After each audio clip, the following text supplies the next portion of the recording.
Easter সানডের লম্বা একটা ছুটির পর আগামী দিন থেকে আবার স্কুল খোলা হয়ে যাচ্ছে বাচ্চাদের। তো তাই ভাবলাম আগের দিন আজকে একটু হচ্ছে সিম্পল ওয়েতে শর্টকাট ভাবে একটু বিরিয়ানি বানাই ফেলি। আমাদের জারাফের হচ্ছে আবার পোলাও বিরিয়ানি এগুলো বেশি পছন্দ।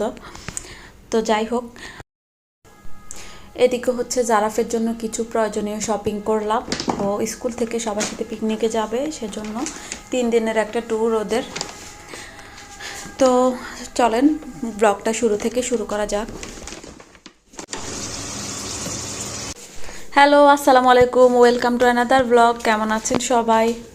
আশা করি ভালো আছেন। তো নতুন আরেকটি ব্লগ শুরু করতে যাচ্ছি, আশা করছি ভালো লাগবে। তো শুরুতেই যেটা বলছিলাম, একদম শর্টকাট ওয়েতে সিম্পলভাবে একটা বিরিয়ানি বানাবো। তো তার জন্য হচ্ছে মাংসটা বসিয়ে দিয়েছি।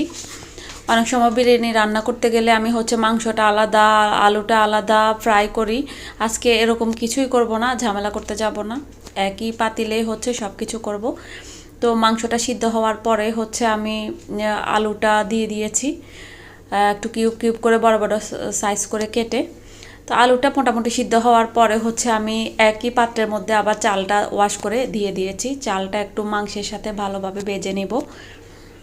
আর পাশের চুলায় হচ্ছে গরম পানি ফুটতে দিয়েছি, মানে পানি গরম হতে দিয়েছি। পানিটা একদম টকবক করে ফুটে উঠলে হচ্ছে আমি চালের মধ্যে দিয়ে দিব। এই যে চাল আর মাংসের মধ্যে পানিটা অ্যাড করার পরে হচ্ছে আমি চুলার আঁচটা একদম কমিয়ে দিয়েছি, মানে লো তাপমাত্রা করে দিয়েছি। তারপরে হচ্ছে আমি পাশাপাশি অন্যান্য কাজগুলো গুছিয়ে নিচ্ছি, মানে কিচেনটা পরিষ্কার করে নিব। আর হচ্ছে একটা সালাদ কাটতেছি আমি, একদম বাংলাদেশি সিস্টেমে কুচি কুচি করে হচ্ছে আজকে সালাদটা তৈরি করতেছি।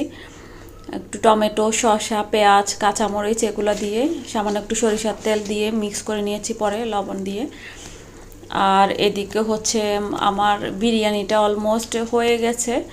তো এই পর্যায়ে হচ্ছে আমি কিছু কিশমিশ, তারপরে হচ্ছে কিছু লেবুর রস দিয়ে দিচ্ছি সামান্য একটু। আজকে হচ্ছে আমার বাসায় কেওড়ার জল, গোলাপ জল সব কিছুই শেষ ছিল না। তো যাই হোক, কয়েকটা কাঁচামরিচ অ্যাড করে দিয়েছি। এখন হচ্ছে আর একটু মিক্স করে দিচ্ছি, নেড়ে চেড়ে সব কিছু উপর নিচ করে। আমি কিছুটা গুঁড়ো দুধ অ্যাড করেছিলাম, বুঝতে পারছি না এটা কি স্কিপ হয়ে গেছে নাকি।